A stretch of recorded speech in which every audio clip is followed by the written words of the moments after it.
Welcome to the in front of me TCL 30, and I'll show you how to check battery temperature with Aphere app on this device.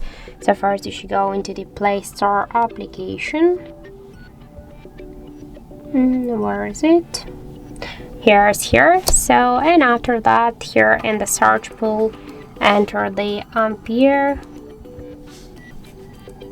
Now we should get this application, so tap to install and wait a couple of seconds while the application downloading and then installing on your device.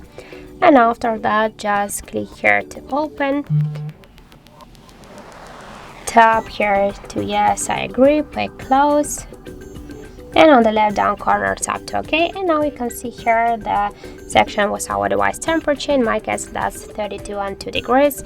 And also here we got other information like our device battery health, the temperature, the level, capacity, and more other info like the model and Android version.